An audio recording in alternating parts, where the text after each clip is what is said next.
പ്രണയശലഭം part 18. എന്തായാലും പ്രണയകഥ പറഞ്ഞ് ബോറടിപ്പിക്കാനൊന്നും നിൽക്കുന്നില്ല. അവളുടെ അച്ഛനെ നോക്കി നോക്കി മകളെ ഞാനങ്ങ് വളച്ചു.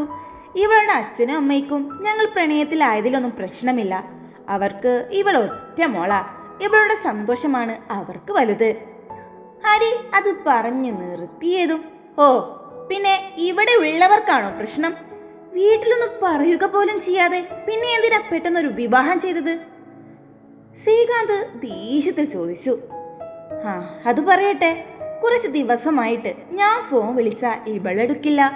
അവളുടെ വീട്ടിൽ വിളിച്ചപ്പോൾ അറിഞ്ഞു ഇവൾ കോളേജിൽ പോകുന്നില്ലെന്ന് പറഞ്ഞ് വാശി പിടിച്ച് ആരോടും മിണ്ടാതെ ഒരേ ഇരിപ്പാണെന്ന്. രാവിലെ ഞാൻ അമ്പലത്തിലേക്കെന്ന് പറഞ്ഞിറങ്ങിയതെല്ലാം ഇവളെ കാണാൻ പോയതാ. പക്ഷേ അവളുടെ അവസ്ഥയും അവളിൽ നിന്ന് കേട്ട വാക്കുകളും അവളെ ആരോ കോളേജിൽ ഉപദ്രവിക്കാൻ ശ്രമിക്കുന്നുണ്ടെന്നൊക്കെ പറഞ്ഞപ്പോ ഞാൻ അവളെ അങ്ങ് കെട്ടാൻ തീരുമാനിച്ചു. ഇവളുടെ അച്ഛനും അമ്മയ്ക്കും അങ്ങനെ ഒരു കല്യാണം വേണ്ടെന്ന് പറഞ്ഞെങ്കിലും നല്ല രീതിയിൽ വേറെ നടത്തുമെന്ന് പറഞ്ഞ് ഇവളെ കൊണ്ടുപോയി കെട്ടി ഇങ്ങ് വന്നു. ഇത് ഞാൻ വിശ്വസിക്കില്ല.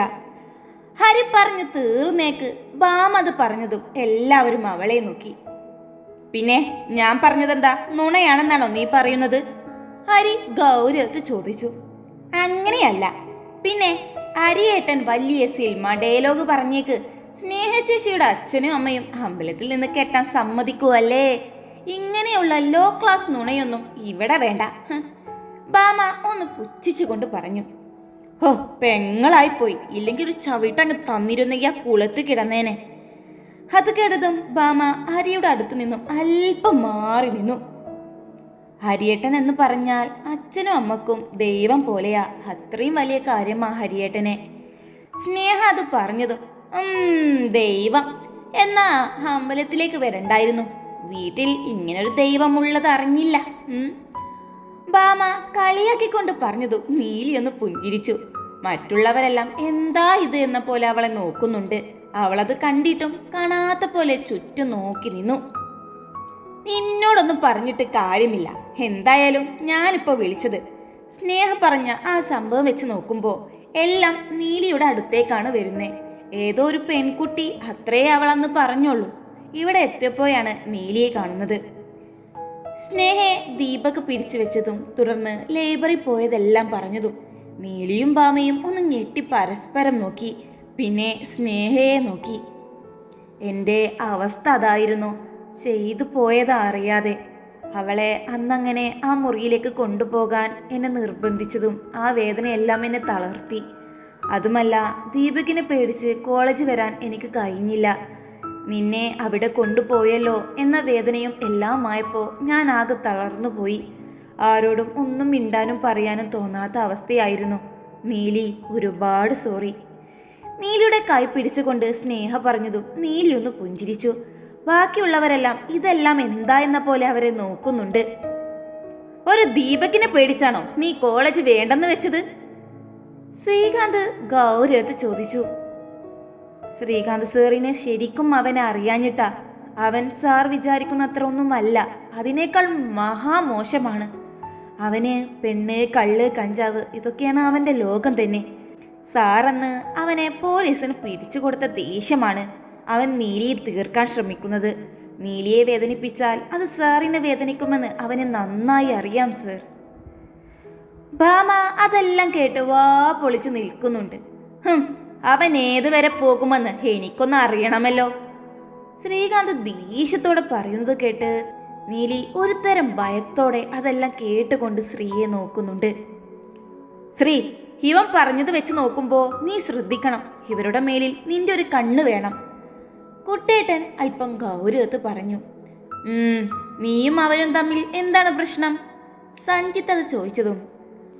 അല്ല, അവൻ കോളേജിൽ കുട്ടികൾക്ക് കഞ്ചാവ് നൽകുന്നത് കണ്ട് സാറ് പറഞ്ഞു കൊടുത്തു. അത് കോളേജിൽ പോലീസ് വന്ന് എല്ലാവരെയും കാണുകയാണ് അവനെ കൊണ്ടുപോയത്. അതിനാണ് ഇതെല്ലാം. സ്നേഹ അല്പം ഭയത്തോടെ പറഞ്ഞു. നല്ല ബെസ്റ്റ് ആളാണ്. നമുക്കൊന്ന് കാണണോ? സഞ്ജിത്ത് ഷർട്ടിന്റെ കൈയെല്ലാം ഒന്ന് കയറ്റി വെച്ചുകൊണ്ട് പറഞ്ഞതും. അതിന് ഇയാളെന്താ ഗുണ്ടയാണോ?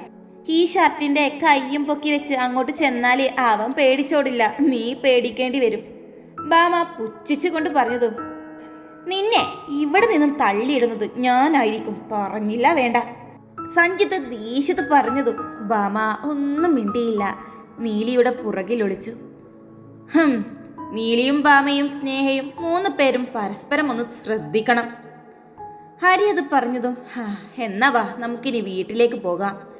അതും പറഞ്ഞ് അവരെല്ലാം അവിടെ നിന്നും മുകളിലേക്ക് എണീറ്റ് നടക്കുമ്പോൾ നീലി ആ ആമ്പൽ പൂക്കളെ ഒന്ന് നോക്കിക്കൊണ്ട് മുകളിലേക്ക് കയറി നടന്നതും പെട്ടെന്നാണ് വെള്ളത്തിലേക്ക് ആരോ എന്തോ വീയുന്ന ശബ്ദം കേട്ട് എല്ലാവരും തിരിഞ്ഞു നോക്കുമ്പോൾ അവിടെ കുമിളകൾ മാത്രമായിരുന്നു.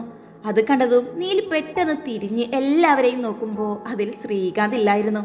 അത് കണ്ടതും അവളുടെ കണ്ണുകൾ വിടർന്നു. നിമിഷ നേരം കൊണ്ട് ഒരു പിടി ആമ്പൽ പൂക്കൾ കൊണ്ട് അവൻ വെള്ളത്തിൽ പൊങ്ങുമ്പോൾ നീലി സന്തോഷത്തോടെ താഴേക്ക് സ്റ്റെപ്പ് ഇറങ്ങി. ഇതാണ് കലിപ്പൻ ശ്രീകാന്ത് ചേട്ടന്റെ റൊമാൻറ്റിക് വശം. അതും നോക്കി താടിക്ക് കൈവച്ചുകൊണ്ട് ഭാമ പറഞ്ഞു. മറ്റുള്ളവരെല്ലാം പരസ്പരം നോക്കുന്നുണ്ട്. പുഞ്ചിരിയോടെ ആമ്പൽ പൂക്കളോടെ അവൻ വെള്ളത്തിൽ പൊങ്ങിയതും അവൾ സന്തോഷത്തോടെ അവനെ നോക്കി. അവനതുകൊണ്ട് കയറി വന്നു. അവൾ ഓടിപ്പോയി അവൻ്റെ തൊട്ട് മുമ്പിലെത്തിയതും അവനത് അവൾക്ക് നേരെ നീട്ടി. അവളത് സന്തോഷത്തോടെ വാങ്ങി. മറ്റുള്ളവർ അതൊന്ന് പരസ്പരം നോക്കി അവിടെ നിന്നും കയറി നടന്നു. നേരത്തെ തന്നെ കോളേജിലേക്ക് മാറ്റിയൊരുങ്ങി ഭാമയും സ്നേഹയും നീലിയുടെ വീട്ടുമുറ്റത്ത് വന്നെത്തി. മുത്തശ്ശി, ഞാൻ ഇറങ്ങുവാട്ടോ. നിനക്ക് കേൾക്കണോ? സ്നേഹ ചേച്ചി ഭയങ്കര പേടിയില്ല. നീലി എന്താണെന്ന പോലെ ഭാമയെ നോക്കി. കോളേജിലേക്ക് പോകാൻ ഒരു പേടി, ഒരു മടി, അങ്ങനെ എന്തൊക്കെയോ ഒരവസ്ഥ. സ്നേഹ അതും പറഞ്ഞ് നഖം കടിച്ചുകൊണ്ട് അവരുടെ കൂടെ നടന്നു. എൻ്റെ നീലിയും ഞാനും ഉണ്ടാവുമ്പോൾ ചേച്ചി പേടിക്കണോ? മോഹൻലാൽ സ്റ്റൈലിൽ അത് ചെരിഞ്ഞുകൊണ്ട് ഭാമ പറഞ്ഞതും സ്നേഹയും നീലിയും ഒന്ന് പുഞ്ചിരിച്ചു. ഒന്ന് പുഞ്ചിരിച്ചു കണ്ടല്ലോ, ഇത് മതി. 3 പേരും കൂടെ ഒരു പുഞ്ചിരിയോടെ ശ്രീകാന്തിന്റെ വീട്ടിലേക്ക് എത്തുമ്പോൾ അവൻ അവിടെ അവരെ കാത്തു നിൽപ്പുണ്ട്. ശ്രീകാന്തിനെ കണ്ടതും നീലി ഒരു പുഞ്ചിരിയോടെ നോക്കിയെങ്കിലും അവൻ ഫോണിൽ ആരോടോ സംസാരിച്ച് നിൽക്കുമായിരുന്നു. അപ്പവും അമ്മവും സ്കൂളിലേക്ക് പോകാൻ വേണ്ടി മാറ്റിയൊരുങ്ങി നിൽപ്പുണ്ട്. ഇവരെ 3 പേരെയും കണ്ടതും മുത്തശ്ശനും ശ്രീകാന്തിന്റെ അമ്മയും ഇവരുടെ അടുത്തേക്ക് വന്നു. പുഞ്ചിരിയോടെ സംസാരിച്ചു. കൂട്ടത്തിൽ ശ്രീകാന്തിന്റെ ചെറിയമ്മയുണ്ടെങ്കിലും പുഞ്ചിരിയോടെ സ്നേഹയുടെ തലയിൽ തലോടി. മോളെ, എങ്ങനെയുണ്ട്? സുഖമല്ലേ മോളെ? അവരോട് വളരെ സ്നേഹത്തോടെ ചോദിക്കുന്നത് കണ്ട് നീലി അത്ഭുതത്തോടെ അവരെ ഒന്ന് നോക്കി. ഇവർ ഇതുവരെ നീലിയോടൊന്ന് സംസാരിക്കുന്നതോ തൊട്ടടുത്ത് വന്ന് നിൽക്കുന്നതോ ഇതുവരെ ആരും കണ്ടിട്ടേയില്ലായിരുന്നു. നേരം വൈകി, മക്കളെല്ലാം പോയിട്ട് വരൂ. കോളേജ് വിട്ട് വന്നിട്ട് ബാക്കി വിശേഷങ്ങളെല്ലാം ആവാം. മുത്തശ്ശൻ അത് പറഞ്ഞതും സ്നേഹ ചേച്ചിയെ പേടിയുണ്ടോ കോളേജിലേക്ക് പോകാൻ? അപ്പോൾ അത് ചോദിച്ചതും അതെന്ത് ചോദ്യമാടാ, പേടിയുണ്ടോ എന്ന്? ഇവിടെ എത്തോളം അത് തന്നെയായിരുന്നു പറയുന്നത്. ഭാമയുടെ സംസാരം കേട്ടതും സ്നേഹയൊന്ന് ഭാമയുടെ കയ്യിൽ നുള്ളി. ഭാമ കൈ വിട്ടുകൊണ്ട് നിലവിളിച്ചു. ഓരോന്ന് പറഞ്ഞ് സമയം കളയാൻ നിൽക്കാതെ വേഗം ഇറങ്ങിക്കോളൂ മക്കളെ.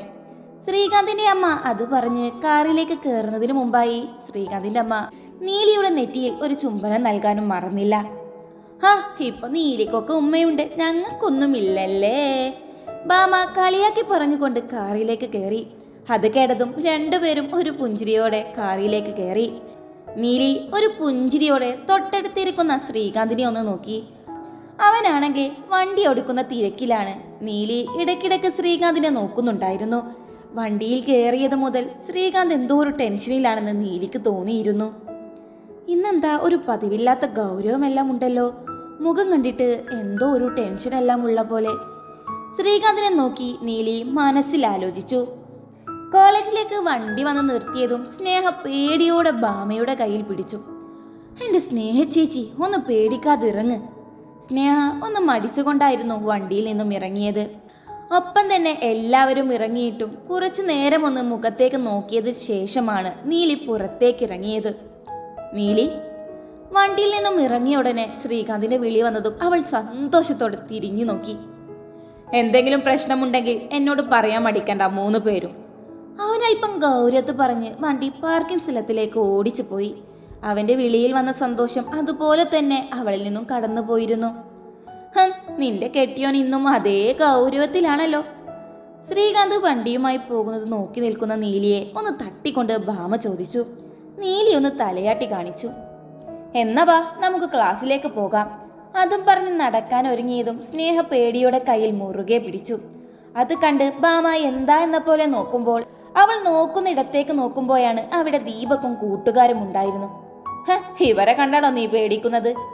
നീലിയും അവരെ കണ്ടതും സ്നേഹയുടെ അടുത്തേക്ക് ചേർന്ന് നിന്നു. എന്റെ ദേവി, 2 പേടി പിള്ളേരെ കൂടെയാണല്ലോ എന്നെ നീ വിട്ടത്. ഇതൊക്കെ എന്ത്? ഭാമ ധൈര്യത്തോടെ മുന്നോട്ട് നടന്നു. അവളുടെ കൂടെ തന്നെ ഇവരുമുണ്ട്. ഇവരെ തന്നെ നോക്കി നിൽക്കുന്ന ദീപക്ക് പെട്ടെന്ന് ഇവരെ തന്നെ ലക്ഷ്യം വെച്ച് നടന്നു വരുന്നത് കണ്ടതും ഈ കുരങ്ങന്മാർ നമ്മുടെ നേരെയാണല്ലോ വരുന്നത്. അത് കേട്ടതും നീലി ഭാമയുടെ കയ്യിൽ ഒന്ന് തട്ടിക്കൊണ്ട് ആംഗ്യം കാണിച്ചു. അവസാനം കൈ ഒന്ന് വീശിക്കൊണ്ട് കാണിച്ചു. നീ എന്താ നീലി പറയുന്നത്? ഞാൻ വലിയ ആളാണെന്നാണോ? അത് കേട്ടതും നീലി അല്ലെന്ന് തലയാട്ടി. വീണ്ടും അത് തന്നെ ആംഗ്യം കാണിച്ചതും ഓ, ഞാൻ വലിയ ധൈര്യശാലിയാണെന്നല്ലേ നീ പറയുന്നത്? ഭാമ ഗമയിൽ പറഞ്ഞതും അത് കേട്ടതും നീലി ഒന്ന് തലയാട്ടി. ഓ, ഈ ധൈര്യം അവരെ കാണുമ്പോഴും ഉണ്ടായാ മതിയായിരുന്നു. സ്നേഹ ഒരു പേടിയോടെ പറഞ്ഞു. ഓഹോ, ഇപ്പൊ അങ്ങനെയായോ? ധൈര്യം എന്താണെന്ന് ഞാൻ കാണിച്ചു തരാം. ഭാമ പറഞ്ഞു തീർന്നേക്ക് ദീപക്ക് അവരുടെ അടുത്തേക്ക് എത്തിയിരുന്നു. എന്താണ് സ്നേഹ നീ ഇവരുടെ കൂടെ?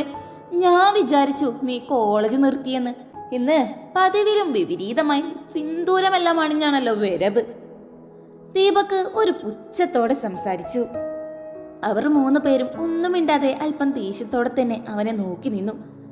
ഈ താലിയെല്ലാം ഉള്ളത് തന്നെയാണോ? സ്നേഹയുടെ കഴുത്തിൽ കിടക്കുന്ന താലി തൊടാൻ വേണ്ടി കൈ നീട്ടിയതും അത് കണ്ട് നീലി അവന്റെ കൈ തട്ടി മാറ്റി. അത് കണ്ട് പേടിയോടെ നിൽക്കുന്ന സ്നേഹ അത്ഭുതത്തോടെ നീലിയെ നോക്കി. ഭാമ അത് കണ്ട് വാ പൊളിച്ച് നോക്കുന്നുണ്ട്. ദീപക്കാണെങ്കിൽ ദേഷ്യത്തിൽ എന്താടി എന്റെ കൈ തട്ടി മാറ്റാൻ മാത്രം ധൈര്യമൊക്കെ നിനക്കുണ്ടോ? നീലിയെ നോക്കിക്കൊണ്ട് ദീപക്ക് ദേഷ്യത്ത് പറഞ്ഞതു. നീലി ഒന്നും മിണ്ടാതെ അവനെ ദേഷ്യത്തിൽ നോക്കി. ഹോ, എന്താടി മിണ്ട നാവില്ലാത്തത് കൊണ്ടാണോ നോക്കി പേടിപ്പിക്കുന്നത്? ദീപക്ക് ദേഷ്യത്ത് ചോദിച്ചതും നാവുണ്ടായത് കൊണ്ട് മാത്രം വലിയ ഉപകാരമില്ലെന്ന് മനസ്സിലായില്ലേ? ഭാമ പതിഞ്ഞ സ്വരത്തിലാണ് അത് പറഞ്ഞതെങ്കിലും ദീപക് അത് കേട്ടിരുന്നു. നിന്നെയൊക്കെ ഞാൻ കണ്ടോളാം. പിന്നെ സ്നേഹ, നീ നോക്കിക്കോ, നിന്നെ തേടി ഒരു സങ്കട വാർത്ത തേടി വരുന്നത്. അത് കേട്ടതും സ്നേഹ പേടിയോടെ അവനെ നോക്കി. ദീപക്, എന്നോടുള്ള ദേഷ്യം എൻ്റെ വീട്ടുകാരോട് ചെയ്യരുത്, സ്നേഹ സങ്കടത്തോടെ അവനോടായി പറഞ്ഞു. അപ്പൊ പേടിയെല്ലാം ഉണ്ട്, എന്നിട്ടാണോ ഇവരെ തന്നെ കൂട്ടുപിടിച്ച് നീ ഇറങ്ങിയത്? ദീപക് ദേഷ്യത്തോട് ചോദിച്ചതും പിന്നെ ഞങ്ങളുടെ ചേട്ടന്റെ ഭാര്യ ആരുടെ കൂടെയാ വരേണ്ടത്? തുടരും.